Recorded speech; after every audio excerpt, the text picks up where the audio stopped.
నమస్కారం. సింగిడి కార్యక్రమంలో భాగంగా ఫైనాన్షియల్ లిటరసీకి స్వాగతం. IT returns filing due date అయిపోయింది అని అందరూ టెన్షన్ పడుతున్నారు కదా. అలా టెన్షన్ పడాల్సిన అవసరం లేదంటూ ఐటీఆర్ డ్యూ డేట్ ఫైలింగ్ అయిపోయినా కూడా మళ్ళీ ఫైల్ చేసుకోవచ్చు అంటూ మనకు తెలియజేయడానికి మనతో పాటు ఉన్నారు expert chartered account Manikanta Kumar గారు. ఆయన అడిగి ఆయన మాటల్లోనే ఎలా ఫైల్ చేసుకోవాలి అనేది తెలుసుకుందాం. నమస్తే సార్. నమస్తే అండి. ఆదాయ పన్ను రిటర్న్స్ డ్యూ డేట్ అయిపోయినాక కూడా మనం రిటర్న్స్ ఫైల్ చేసుకోవచ్చా?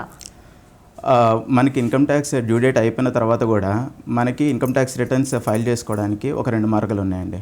ఒకటి బిలేటెడ్ రిటర్న్ అండ్ ఇంకొకటి అప్డేటెడ్ రిటర్న్. ఈ 2 ప్రాసెస్లో మనం డ్యూ డేట్ అయిపోయిన తర్వాత కూడా ఇన్కమ్ ట్యాక్స్ రిటర్న్స్ ఫైల్ చేసుకోవడానికి మనకి ఛాన్సెస్ ఉన్నాయి. Okay sir. బిలేటెడ్ రిటర్న్స్ మరియు అప్డేటెడ్ రిటర్న్స్ మధ్య ప్రధాన తేడాలు ఏమున్నాయి? మొదట మనకి income tax return due date అనేది ఫర్ సపోజ్ ఇండివిజువల్స్ అయితే కనుక శాలరీడ్ ఎంప్లాయీస్కి 31st July of the assessment year ఉంటుంది. అయితే జూలై అయిపోయిన తర్వాత మనం before December 31st of the relevant assessment year మనం కనుక రిటర్న్ ఫైల్ చేసుకోవాలనుకుంటే అది బిలేటెడ్ రిటర్న్ కింద వస్తుంది. అదే ఆ 31st డిసెంబర్ కూడా కంప్లీట్ అయిపోయిన తర్వాత మనం రిటర్న్స్ ఫైల్ చేసుకోవాలి అనుకుంటే అప్పుడు మనం అప్డేటెడ్ రిటర్న్కి ఫైల్ చేసుకుంటాం. సో ఇక్కడ మనం బిలేటెడ్ రిటర్న్లో ఫైల్ చేసుకోవాలంటే ఓన్లీ మనం లేట్ ఫీజు కడితే సరిపోతుంది. అదే మనం అప్డేటెడ్ రిటర్న్లో ఫైల్ చేసుకోవాలి అనుకుంటే మనం ఖచ్చితంగా అడిషనల్ ట్యాక్స్ పే చేయాల్సిన అవసరం ఉంటుంది. Okay sir. ప్రభుత్వం అసలు అప్డేటెడ్ రిటర్న్స్ అనేది ఎందుకు ప్రవేశపెట్టింది? ఈ అప్డేటెడ్ రిటర్న్ అనే కాన్సెప్ట్ మొదటిసారిగా మనకి సెంట్రల్ గవర్నమెంట్ 2022 ఇయర్లో ఇంట్రడ్యూస్ చేసిందండి. ఇది మేజర్గా ఎందుకు అంటే ఎవరన్నా ట్యాక్స్ పేయర్ బై మిస్టేక్ ఇన్వాలంటరీలీ ఏదన్నా ఇన్కమ్ డిస్క్లోజ్ చేయడం మర్చిపోయారు అంటే దానివల్ల వాళ్ళకి నోటీసెస్ రాకుండా వాళ్ళు వాలంటరీగా డిస్క్లోజ్ చేసుకొని ఫుల్లీ కంప్లీట్గా ఉండడానికి వాళ్ళకి ఇస్తున్న ఇదొక అవకాశం. వాళ్ళకి ఇన్కమ్ ట్యాక్స్ రిటర్న్ ఫైల్ చేసిన డ్యూ డేట్ అయిపోయిన తర్వాత కూడా వాళ్ళకి నెక్స్ట్ 4 ఇయర్స్లో ఎప్పుడు గుర్తు వచ్చినా లేకపోతే ఏదైనా పొరపాటు అయినా కూడా ఈ 4 ఇయర్స్లో వాళ్ళకి రిటర్న్స్ వాళ్ళంతటా వాళ్ళు ఫైల్ చేసుకొని వాళ్ళంతటా వాళ్ళు ట్యాక్స్ లయబిలిటీ డిశ్చార్జ్ చేసుకోవడం వల్ల ఫర్దర్గా వాళ్ళకి వచ్చే లిటిగేషన్స్ నుంచి తప్పించుకోవచ్చు అనే కాన్సెప్ట్ అనేది సెంట్రల్ గవర్నమెంట్ తీసుకొచ్చిందండి. Okay sir. డ్యూ డేట్ తర్వాత రిటర్న్స్ ఫైల్ చేయడం వల్ల ఉండే లాభ నష్టాలు ఏంటి?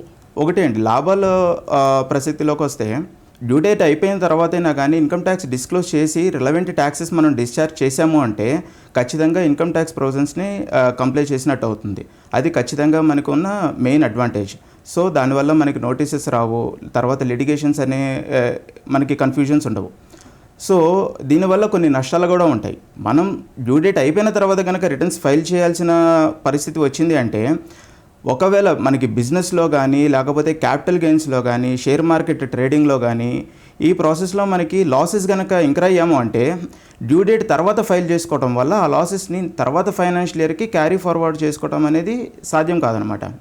ఫర్ సపోజ్ అదే మనం వితిన్ ద డ్యూ డేట్ కనుక ఫైల్ చేసుకోగలిగితే ఫర్ సపోజ్ ఈ ఫైనాన్షియల్ ఇయర్లో మనకి ఏదన్నా లాసెస్ రావటం వచ్చినాయి అంటే ఈ లాసెస్ని తర్వాత సంవత్సరంలో వచ్చిన ప్రాఫిట్స్తో సెట్ ఆఫ్ చేసుకొని తర్వాత ఇయర్లో మనం ట్యాక్సెస్ అనేది తక్కువ కట్టడానికి స్కోప్ ఉంటుంది. అదే ఈ బిలేటెడ్ రిటర్న్ ఆర్ అప్డేటెడ్ రిటర్న్లో కనుక మనం ఫైల్ చేస్తే మేజర్గా మనకి ఏదైనా లాసెస్ ఉంటే ఈ ఫైనాన్షియల్ ఇయర్లో దాన్ని సెట్ ఆఫ్ చేసుకోవడానికి ఫర్దర్ ఇయర్స్లో ఛాన్స్ ఉంటుంది. దానివల్ల మనకి అడిషనల్ ట్యాక్స్ బర్డెన్ వచ్చే అవకాశాలు ఉంటాయి ఫ్యూచర్లో. అది ఒకటి. తర్వాత ఇంకొక మేజర్ డిసడ్వాంటేజ్ ఏంటంటే మనం వన్స్ అప్డేటెడ్ రిటర్న్ ఫైల్ చేసుకోవాలంటే మనం ఏదైతే ట్యాక్స్ లయబిలిటీ పే చేయాలో గవర్నమెంట్కి దానికి minimum 25% to maximum 70% of additional tax discharge చేసి రిటర్న్స్ ఫైల్ చేసుకోవాల్సి వస్తుంది. అది ఏమవుతుందంటే జస్ట్ మనం డ్యూ డేట్ మిస్ అవడం వల్ల ఒక్కొక్కసారి ట్యాక్స్ పేయర్స్కి అది చాలా బర్డెన్ కింద అవుతుంది. బిలేటెడ్ రిటర్న్స్ మరి అప్డేటెడ్ రిటర్న్స్ రెండు అప్లై చేయడానికి డ్యూ డేట్ అనేది ఉంటుందా? వీటికి టైం లైన్స్ ఉంటాయండి.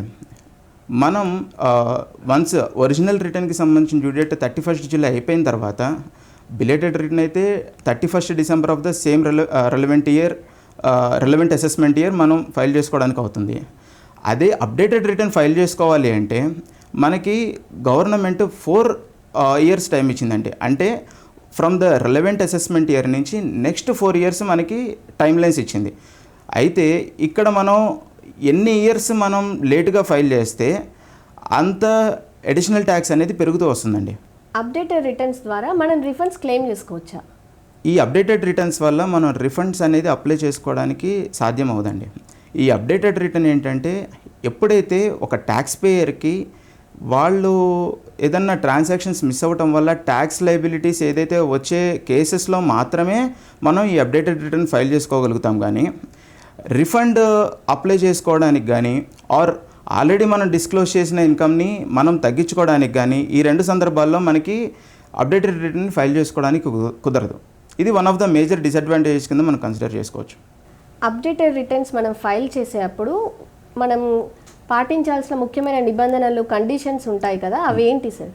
ఇక్కడ ఒకటి జాగ్రత్తగా గమనించాల్సిన విషయం ఏంటంటే వన్స్ మనం అప్డేటెడ్ రిటర్న్ ఫైల్ చేసిన తర్వాత మళ్ళీ ఇంకొకసారి సేమ్ మిస్టేక్ కానీ లేకపోతే ఏదన్నా ఇగ్నోర్ చేయడం కానీ ఏదన్నా ఒక ఇన్కమ్ని చేస్తే ఒకసారి ఫైల్ చేసిన తర్వాత ఇంక అప్డేటెడ్ రిటర్న్ మళ్ళీ ఇంకొకసారి ఫైల్ చేసుకునే అవకాశం అనేది డిపార్ట్మెంట్ మనకి ఇవ్వదు. ఒక్కసారి మాత్రమే ఉంటుంది. తర్వాత రెండో ఒక కండిషన్ ఏంటంటే మనకి ఫస్ట్ ఇయర్లో కనుక రిటర్న్స్ ఫైల్ చేస్తే అసెస్మెంట్ ఇయర్ అయిన తర్వాత వితిన్ 1 ఇయర్లో ఫైల్ చేస్తే 25% పెనాల్టీ వస్తుంది. అదే 2 ఇయర్స్కి ఫైల్ చేస్తే మనకి 50% పెనాల్టీ వస్తుంది. అంటే ఇట్స్ ఎన్ అడిషనల్ ట్యాక్స్. మనం దీన్ని అడిషనల్ ట్యాక్స్ అని అంటాము మనం ఇక్కడ అప్డేట్ రిటర్న్లో. అదే థర్డ్ ఇయర్లో అయితే కనుక 60% ఉంటుంది. ఫోర్త్ ఇయర్లో అయితే కనుక 70% మనం అడిషనల్ ట్యాక్స్ కట్టి రిటర్న్స్ ఫైల్ చేయాల్సిన అవసరం ఉంటుంది. అండ్ ఈ అప్డేటెడ్ రిటర్న్ని మనంతటా మనం వాలంటరీగా డిస్క్లోజ్ చేయాలి. కానీ మనకి ఏదైనా స్క్రూటినీస్, ఇన్వెస్టిగేషన్, సెర్చ్ అండ్ సీజర్స్ ఇలాంటి సందర్భాల్లో మనం ఈ అప్డేటెడ్ రిటర్న్ని ఆప్ట్ చేసుకొని మనం వాలంటరీగా డిస్క్లోజ్ చేసే అవకాశం అనేది ఉండదు. అప్డేటెడ్ రిటర్న్స్ అనేది ఎవరెవరు ఫైల్ చేసుకోవచ్చు సార్? ఈ అప్డేటెడ్ రిటర్న్ అనేది ఐదర్ ఇండివిజువల్స్ శాలరీ వచ్చే వాళ్ళైనా ఫైల్ చేసుకోవచ్చు. అదర్వైజ్ ఏదైనా capital gains, share marketing, trading చేసేవాళ్ళు అప్డేట్ రిటర్న్స్ ఫైల్ చేసుకోవచ్చు. Any partnership firms, LLPs, private limited companies, any company ఎవరైనా కానీ వాళ్ళు రిటర్న్స్ ఫైల్ చేయడం మర్చిపోయినా లేకపోతే ఏదన్నా ఇన్కమ్ డిస్క్లోజ్ చేయటం, ఏదన్నా ఒక పర్టికులర్ ఇన్కమ్ డిస్క్లోజ్ చేయడం మర్చిపోయినా వాళ్ళు వాలంటరీగా చేద్దామనుకుంటే ఎవరైనా కానీ ఇది చేసుకోవచ్చండి. దీనికి వీళ్ళు చేయొచ్చు, వీళ్ళు చేయకూడదు అనే లిమిటేషన్ అనేది మనకి యాక్ట్లో ఏం లేదు. ఇప్పుడు ఎగ్జాంపుల్గా 10 lakhs మనము ఇంట్రెస్ట్ మనకి ఇస్తారు. కొంతమంది బయట ఇంట్రెస్ట్కి అమౌంట్ ఇస్తూ ఉంటారు కదా సార్, వాళ్ళకి అలా ఇన్కమ్ వస్తూ ఉంటుంది కదా, వాళ్ళు ఇప్పుడు రిటర్న్స్లో మనం అప్లై చేయడం మర్చిపోయారు, చూపించడం మర్చిపోయారు, అలాంటి వాళ్ళు ఏం చేయాలి? నాట్ జస్ట్ లైక్ ఒక ఇన్కమ్ మిస్ అయ్యాము అంటే డిస్క్లోజ్ చేయడంలో ఫస్ట్ మనం చెక్ చేసుకోవాల్సింది అది ఏ ఇయర్కి సంబంధించిన ఇన్కమ్ అనేది చూసుకోవాలండి. ఫర్ సపోజ్ ప్రీవియస్ ఫైనాన్షియల్ ఇయర్కి సంబంధించిన ఇన్కమ్ మిస్ అయింది అంటే మనం బిఫోర్ డిసెంబర్ 31 డిసెంబర్ ఉన్నాము అంటే కనుక మనం ఖచ్చితంగా బిలేటెడ్ రిటర్న్ వెళ్ళిపోవచ్చు. అదే 31 డిసెంబర్ కూడా దాటింది అంటే మనం అప్డేటెడ్ రిటర్న్కి వెళ్ళాలి. ఇక్కడ మనం ఏ ఇన్కమ్ అయినా పర్లేదు, it's a matter of time. మనం before 31 December, after 31 December of the relevant assessment year అనేది చూసుకోవాలి. ఆదాయ పన్ను శాఖ నుండి ఇప్పుడు మనకు నోటీస్ వచ్చింది, మీరు ఇన్కమ్ ట్యాక్స్ పే చేయలేదు అని. ఆ తర్వాత కూడా మనం అప్డేటెడ్ రిటర్న్స్ అప్లై చేసుకోవచ్చా? ఇన్కమ్ అప్డేటెడ్ రిటర్న్ ఫైల్ చేసుకోవాలంటే ఫర్ సపోజ్ ఇక్కడ మనకి డిపార్ట్మెంట్ నుంచి డిఫరెంట్ కైండ్స్ ఆఫ్ నోటీసెస్ ఉంటాయి. ఒక ట్యాక్స్ పేయర్ రీఅసెస్మెంట్ నోటీస్ కనుక రిసీవ్ చేసుకున్నారంటే ఆ సందర్భంలో వాళ్ళు ఖచ్చితంగా అప్డేటెడ్ రిటర్న్ని యూజ్ చేసుకొని వాళ్ళ రిటర్న్స్ అనేది ఫైల్ చేసుకోవడానికి అవుతుంది. అదే వాళ్ళకి కనుక రీఅసెస్మెంట్ కాకుండా ఇందాక చెప్పినట్టుగా ఏదన్నా search, seizures, any kind of investigations జరిగినాయి అంటే ఇలాంటి సందర్భాల్లో వాళ్ళు ఈ అప్డేటెడ్ రిటర్న్ని యూజ్ చేసుకొని వాళ్ళు రిటర్న్స్ ఫైల్ చేయడానికి డిపార్ట్మెంట్ యాక్సెప్ట్ చేయదండి. ఇప్పుడు బిలేటెడ్ రిటర్న్స్ మనం అప్లై చేసాం సార్, అది ప్రాసెస్ అవ్వడానికి మనకి ఎంత టైం పడుతుంది? అది ప్రాసెస్ అనేది with in the due course అవుతుందండి. దీనికి ప్రాసెస్ అవ్వడానికి టైం లైన్స్ అనేవి ఎక్కడక్కడ స్పెసిఫిక్గా చెప్పరు. అది ఒక్కొక్కసారి 1 month లోపల ఇవ్వచ్చు, లేకపోతే 3 months ఇవ్వచ్చు. Depends on the complication. మనము డిస్క్లోజ్ చేసిన ఇన్కమ్ని బేస్ చేసుకొని అది టేక్స్ ఇట్స్ ఓన్ టైం అండి. ఇప్పుడు టీడీఎస్ ఫైల్ చేస్తుంటారు సార్, మామూలుగా శాలరీడ్ ఎంప్లాయీస్ అందరూ టీడీఎస్ అవి ఫైల్ చేస్తుంటారు కదా, వాళ్ళు కూడా మనం బిలేటెడ్ ఫైల్ చేసుకోవచ్చా? బిలేటెడ్ రిటర్న్స్ చేసుకోవచ్చండి. వాళ్ళైనా కానీ శాలరీడ్ ఎంప్లాయీస్ అయినా కానీ పొరపాటున మిస్ అయ్యారు అంటే వాళ్ళు ఖచ్చితంగా అప్డేటెడ్ రిటర్న్ని ఫైల్ చేసుకోవచ్చు. ఒక పర్సన్కి ఇప్పుడు ఎక్కువ మనకి ఇన్కమ్ సోర్సెస్ ఉంటాయి సార్, ఆదాయ వనరులు ఎక్కువ ఉన్నాయనుకోండి, తను కూడా ఇప్పుడు అప్లై చేసుకోవచ్చా బిలేటెడ్ టీడీఎస్ అనేది మనకి బిలేటెడ్ రిటర్న్స్ అనేది అప్లై చేయొచ్చా? చేసుకోవచ్చండి. ఒక ట్యాక్స్ పేయర్కి ఎన్ని రకాల ఇన్కమ్ సోర్సెస్ ఉన్నా వాళ్ళకి క్యాపిటల్ గెయిన్స్ ఉండొచ్చు, హౌస్ ప్రాపర్టీ ఇన్కమ్ ఉండొచ్చు, ట్రేడింగ్ ఇన్కమ్ ఉండొచ్చు, లేకపోతే బిజినెస్ ఇన్కమ్ ఉండొచ్చు, అదర్ ఇన్కమ్ ఉండొచ్చు, ఏదైనా గిఫ్ట్స్ తీసుకొని ఉండొచ్చు. ఎనీ కైండ్ ఆఫ్ ఇన్కమ్ ఏది మిస్ అయినా కూడా మనం ఖచ్చితంగా అప్డేటెడ్ రిటర్న్ ఫైల్ చేసుకోవడానికి అయితే స్కోప్ ఉంటుంది. ఇందాక చెప్పినట్టుగా మేజర్గా ఒక షరతు ఏంటంటే, మనం అప్డేటెడ్ రిటర్న్ ఫైల్ చేసుకోవాలి అంటే ఖచ్చితంగా మనకి ట్యాక్స్ లయబిలిటీ ఉండే సందర్భంలో మనం ఉండాలి. ఒకవేళ మీరు అప్డేటెడ్ రిటర్న్ ఫైల్ చేసుకోవటం వల్ల మీరు ఆల్రెడీ డిస్క్లోజ్ చేసిన ఇన్కమ్ని మీరు తగ్గించేయడానికి ఛాన్స్ ఉండదు. అదేవిధంగా రిఫండ్ క్లెయిమ్ చేసుకోవడానికి ఛాన్స్ ఉండదు. సో ఈ రెండు సందర్భాలు కాకుండా మీరు ట్యాక్స్ లయబిలిటీ పే చేసే ఏ సందర్భంలో అయినా కానీ, ఏ ఇన్కమ్ సోర్స్ ఉన్నా కానీ మీరు ఖచ్చితంగా రిటర్న్స్ ఫైల్ చేసుకోవచ్చు. అప్డేటెడ్ రిటర్న్ అయినా ఫైల్ చేసుకోవచ్చు, బిలేటెడ్ రిటర్న్ అయినా ఫైల్ చేసుకోవచ్చు. ఓకే, ఇప్పుడు మనకి సీనియర్ సిటిజన్స్ ఉంటారు సార్, వాళ్ళు కూడా బిలేటెడ్ రిటర్న్స్ ఫైల్ చేయాలనుకుంటే వాళ్ళకి ఏమైనా సడలింపులు, సవరణలు ఏమైనా ఉన్నాయా? లేదండి.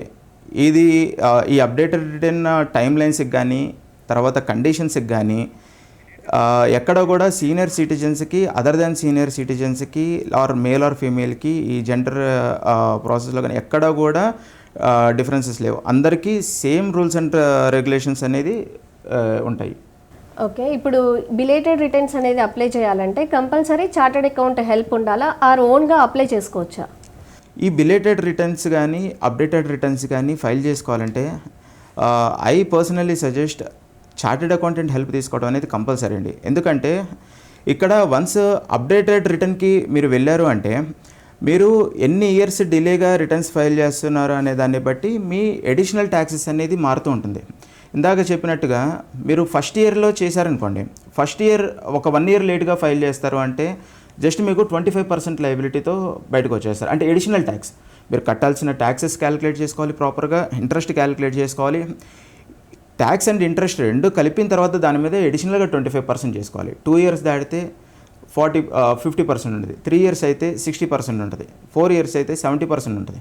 ఇప్పుడు ఆ టైం లైన్స్ క్యాలిక్యులేషన్లో కానీ, ఇంట్రెస్ట్ కాంపోనెంట్ క్యాలిక్యులేషన్లో కానీ, ఈ అడిషనల్ ట్యాక్స్ కంప్యూటేషన్లో కానీ, ఆర్ ఫర్ సపోజ్ మీరు ఏ సందర్భంలో రిటర్న్ ఫైల్ చేస్తున్నారు అనే థింగ్స్ని ప్రాపర్గా అనలైజ్ చేసి మనం ఇన్కమ్ ట్యాక్స్ రిటర్న్ ఫైల్ చేయడానికి కానీ, ఇవన్నీ ప్రాపర్గా మీరు కంప్లీట్ చేయాలంటే ఖచ్చితంగా మీకు ఒక ఎక్స్పర్ట్ అడ్వైస్ అనేది కంపల్సరీ కావాలి.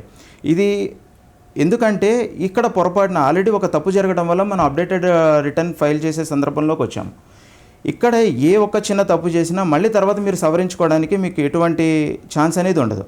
సో ఖచ్చితంగా ఒక ఎక్స్పర్ట్ గైడెన్స్తో, ప్రాపర్ డిలిజెన్స్తో మనం చేసుకోవటం వల్ల ఇంకొకసారి మిస్టేక్ జరగకుండా తర్వాత మన ఇన్కమ్ ట్యాక్స్ నోటీసెస్ కానీ లేకపోతే ఇట్లాంటి కాంప్లికేషన్స్లోకి మనం వెళ్ళకుండా అనేది ఖచ్చితంగా యూజ్ అవుతుందండి. ఓకే సార్, అయితే ఇప్పుడు మనము బిలేటెడ్ రిటర్న్స్ అయితే అప్లై చేస్తాం కదా, ఇవి అప్లై చేయడం వల్ల పర్సనల్ లోన్స్, హోమ్ లోన్స్ అనేవి తీసుకునేటప్పుడు ఏమైనా ఎఫెక్ట్ చూపిస్తుందా? మీకు ఈ income tax return, belated return and updated రిటర్న్లో మీకు only as far as my knowledge and in terms of practical approach if I want to tell, like మీకు ఇన్కమ్ ట్యాక్స్ ప్రకారంగా మీరు కంప్లైన్సెస్ చేసినట్టు అవుతారు, కానీ బ్యాంకులో మీకు ఇంటర్నల్ క్రెడిట్ రేటింగ్కి వెళ్ళారు అంటే కనుక ఖచ్చితంగా ఇది నెగిటివ్ మార్క్ అవుతుందండి. ఎందుకంటే బ్యాంకర్స్ పర్స్పెక్టివ్కి వచ్చేటప్పటికి వాళ్ళు మీరు ట్యాక్సెస్ కడుతున్నారా లేదా అనేదే కాదు, మీరు ఎంతవరకు కంప్లైంట్గా ఉన్నారు, రిటర్న్స్ ప్రాపర్గా విత్ ఇన్ ద డ్యూ డేట్స్లో ఫైల్ చేస్తున్నారా లేదా, లేకపోతే after the due dates returns file చేస్తున్నారా, లేకపోతే లాస్ట్ మూమెంట్ రష్లో ఫైల్ చేస్తున్నారా, ఆ ఫైనాన్షియల్ డిసిప్లిన్ అనేది ఖచ్చితంగా బ్యాంకర్స్ అనేది అసెస్ చేస్తారు. సో ఈ ప్రాసెస్లో బ్యాంకర్ అసెస్మెంట్లోకి వెళ్ళినప్పుడు ఖచ్చితంగా ఇది మీకు నెగిటివ్గానే ఉంటుంది. ఇది ఓన్లీ మీకు ఇన్కమ్ ట్యాక్స్ పరంగా రూల్స్ని మీరు కంప్లై చేసినట్టు అవుతుంది, కానీ బ్యాంకర్స్ పర్స్పెక్టివ్లో మాత్రం ఇది ఖచ్చితంగా నెగిటివ్ కిందగానే పరిగణిస్తారు. ఎస్పెషల్లీ ఒక ఏదైనా ఎంఎస్ఎంఈ యూనిట్స్ కానీ లేకపోతే పర్సనల్ లోన్స్ కానీ, అన్సెక్యూర్డ్ లోన్స్ కానీ, మీరు ఇలాంటి లోన్స్ తీసుకునేటప్పుడు ఈ ఒక కండిషన్ చాలా స్ట్రిక్ట్గా మీరు బ్యాంకర్స్ అనేది కన్సిడర్ చేస్తారండి. సో మీకు అన్ని ఎలిజిబిలిటీస్ వచ్చినా కూడా మీరు ఇన్కమ్ ట్యాక్స్ రిటర్న్స్ మీరు లేటుగా ఫైల్ చేసుకోవటం వల్ల చాలా సందర్భాల్లో మీకు లోన్స్ అనేది ఇనెలిజిబుల్ అయిన సందర్భాలు చాలా ఉన్నాయండి. సో ఇది బిజినెస్ పరంగా చూసుకుంటే, మనకి ప్రమోటర్స్ పరంగా చూసుకుంటే వాళ్ళకి వాళ్ళ గ్రోత్కి కానీ, లేకపోతే వాళ్ళ వర్కింగ్ క్యాపిటల్కి కానీ, వాళ్ళ ఫండ్ రైజింగ్కి కానీ చాలా రకాలుగా వాళ్ళకి అడ్డంకులు వస్తాయని చెప్పి చెప్పుకోవచ్చు. ఇప్పుడు బిలేటెడ్ రిటర్న్స్ అప్లై చేస్తాం కదా సార్, అవి రిజెక్ట్ అయ్యే ఛాన్సెస్ ఉంటాయా? ఒకవేళ ఉంటే ఏ రీజన్స్ వల్ల రిజెక్ట్ అవుతాయి? బిలేటెడ్ రిటర్న్స్ రిజెక్ట్ అయ్యే ఛాన్సెస్ ఏముండవండి. ఎందుకంటే మనం ఒక ఆల్రెడీ డిస్క్లోజ్ చేసిన ఇన్కమ్కి in addition to that income మనం వాలంటరీగా డిస్క్లోజ్ చేస్తున్నాము. సో ఎట్టి పరిస్థితుల్లో మనం ఎక్స్ట్రా ట్యాక్స్ కడుతున్నాం కాబట్టి డిపార్ట్మెంట్కి అది ఖచ్చితంగా యాక్సెప్ట్ చేస్తారు, ముందుకు తీసుకెళ్తారు. కానీ మీరు ఈ ప్రాసెస్లో మళ్ళీ ఏదన్నా మీరు ఇన్కమ్ చూపించడం, డిస్క్లోజ్ చేయటం మిస్ అయ్యారు అంటే రిజెక్షన్ అవుతుంది. ఇంత మటుకు యాక్సెప్ట్ అవుతుంది. డెఫినెట్గా మళ్ళీ తర్వాత ఏదన్నా నోటీసెస్ లా కానీ ఫర్దర్ కాంప్లికేషన్స్ రావడానికి మాత్రం ఛాన్స్ ఉంటుంది. సార్ ఇప్పుడు రీసెంట్గా మనకి ఇన్కమ్ ట్యాక్స్లో కొత్త యాక్ట్ ఒకటి వచ్చింది కదా, దాన్ని దృష్టిలో పెట్టుకొని ట్యాక్స్ పేయర్స్ ఎలాంటి జాగ్రత్తలు తీసుకోవాలి? సో మనకి ఇన్కమ్ ట్యాక్స్ యాక్ట్లో చేంజెస్ వచ్చాయి. రీసెంట్గా వచ్చిన చేంజెస్ ప్రకారంగా మీకు అంటే నార్మల్ రెగ్యులర్ ట్యాక్స్ పేయర్స్కి పెద్దగా వచ్చిన ట్యాక్స్ లయబిలిటీస్ కానీ, లేకపోతే any other terms and conditions కానీ ఏం డిఫరెన్సెస్ ఏం లేవు.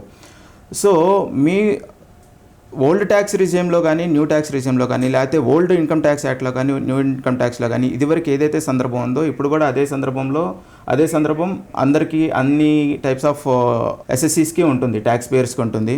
సో పెద్దగా అయితే ట్యాక్స్ పేయర్స్ పరంగా ఎక్కువ డిఫరెన్సెస్, ఎక్కువ కాంప్లికేషన్స్ ఏం లేవండి. బట్ కొన్ని చిన్న టర్మ్స్ మార్చడము, కొన్ని చిన్న కండిషన్స్ మార్చడమే జరిగింది. కొంచెం ఈజ్ ఆఫ్ థింగ్స్ చేశారు కానీ కాంప్లికేషన్స్ అయితే ఎక్కువ ఏం లేవండి. ఓకే సార్, ఇప్పుడు బిలేటెడ్ రిటర్న్స్ అప్లై చేయడం వల్ల అండ్ అప్లై చేయడానికి గుర్తుపెట్టుకోవాల్సిన విషయాలు ఏమేమి ఉన్నాయి ట్యాక్స్ పేయర్స్? వన్స్ మీరు అప్డేటెడ్ రిటర్న్ ఫైల్ చేయాలని చెప్పేసి మీరు కూర్చున్నారంటే ఖచ్చితంగా ఒక ట్యాక్స్ పేయర్ వాళ్ళకి సంబంధించిన అన్ని సోర్సెస్ ఆఫ్ ఇన్కమ్స్ అనేది ఒకసారి ఫస్ట్ నోట్ డౌన్ చేసుకోవాలండి. అన్ని sources of incomes note down చేసుకొని దానికి సంబంధించిన ట్రాన్సాక్షన్స్ ఎప్పుడు జరిగినాయి, మన బ్యాంక్ స్టేట్మెంట్స్ తీసుకొని బ్యాంక్ స్టేట్మెంట్స్తో పాటు ప్రాపర్గా చెక్ చేసుకొని అన్నీ 1-2 సార్లు మేక్ ష్యూర్ చేసుకున్న తర్వాత మాత్రమే అప్డేటెడ్ రిటర్న్కి వెళ్ళాలండి. ఇందాక అనుకున్నట్టు మళ్ళీ ఒకసారి చేసిన తప్పుని రెక్టిఫై చేసుకోవడానికి వెళ్ళి ఆ ప్రాసెస్లో ఇప్పుడు కొత్తగా చూపిద్దాము అనుకున్న, డిస్క్లోజ్ చేద్దాము అనుకున్న ఇన్కమ్ని ఏదన్నా రాంగ్ డిస్క్లోజ్ చేయడం కానీ, ఏదన్నా రాంగ్ హెడ్లో డిస్క్లోజ్ చేయడం కానీ, కొంతమంది అదర్ క్యాపిటల్ గెయిన్స్లో డిస్క్లోజ్ చేయాల్సినవి అదర్ ఇన్కమ్లో డిస్క్లోజ్ చేస్తూ ఉంటారు. కొంతమంది క్యాపిటల్ గెయిన్స్లో డిస్క్లోజ్ చేయాల్సిన వాడిని బిజినెస్ ఆర్ ప్రొఫెషన్లో డిస్క్లోజ్ చేస్తూ ఉంటారు హెడ్లో. సో ఇలాంటి ఇన్కమ్ హెడ్స్ మారటం వల్ల కూడా కాంప్లికేషన్స్ వచ్చే ఛాన్సెస్ ఉంటాయి. సో ఈసారి మనం అప్డేటెడ్ రిటర్న్ ఫైల్ చేసుకునేటప్పుడు మాత్రం అన్నీ ప్రాపర్గా నోట్ డౌన్ చేసుకొని ఏ ఇన్కమ్ మిస్ అయింది, అది ఏ హెడ్ కింద వస్తుంది, ప్రీవియస్లీ మనం ఎంత డిస్క్లోజ్ చేసామో, ఇంకా డిస్క్లోజ్ చేయాల్సింది ఎంత ఉంది, దానివల్ల ట్యాక్స్ ఎంత వస్తుంది, అది అడిషనల్ ట్యాక్స్ ఎంత వస్తుంది, ఇంట్రెస్ట్ ఎంత వస్తుంది, ఇవన్నీ ప్రాపర్గా మనం కంప్యూటేషన్ చేసుకొని 1-2 సార్లు చెక్ చేసుకొని మనం ముందుకు వెళ్ళాల్సిన సందర్భం ఉంటుంది. ఓకే సార్, ఇప్పుడు మనం ఐటీ రిటర్న్స్ అప్లై చేస్తున్నారు కదా, అలా ఐటీ రిటర్న్స్ అప్లై చేసే ట్యాక్స్ పేయర్స్కి మీరు ఇచ్చే ముఖ్యమైన సందేశం ఏంటి? మనం ఇన్కమ్ ట్యాక్స్ రిటర్న్స్ ఫైల్ చేసేటప్పుడు ఖచ్చితంగా ఇందాక చెప్పినట్టు మనం అప్డేటెడ్ రిటర్న్స్ కోసమనే కాదు, normal income tax, normal original tax return file చేసేటప్పుడైనా కానీ ఖచ్చితంగా మనకి సంబంధించిన ఇన్కమ్స్ అన్నీ ప్రాపర్గా చెక్ చేసుకోవాల్సిన అవసరం ఉంది. క్యాష్ డిపాజిట్స్ ఏమన్నా చేస్తున్నారా లేదా చెక్ చేసుకోవాల్సిన అవసరం ఉంది. ఒకవేళ క్యాష్ డిపాజిట్స్ ఏమన్నా చేస్తున్నారు అంటే ఆ క్యాష్ డిపాజిట్స్ ఎందువల్ల వచ్చింది అనేది ప్రాపర్గా డిస్క్లోజ్ చేసుకోవాల్సిన అవసరం ఉంది.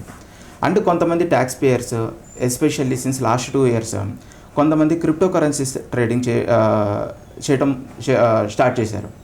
ఈ క్రిప్టో కరెన్సీస్ ఒకటి, తర్వాత ఫైనాన్షియల్ యాప్స్లో ఫారెన్ కంపెనీస్కి సంబంధించిన షేర్స్ కూడా పర్చేస్ అండ్ సేల్ చేయడం స్టార్ట్ చేశారు.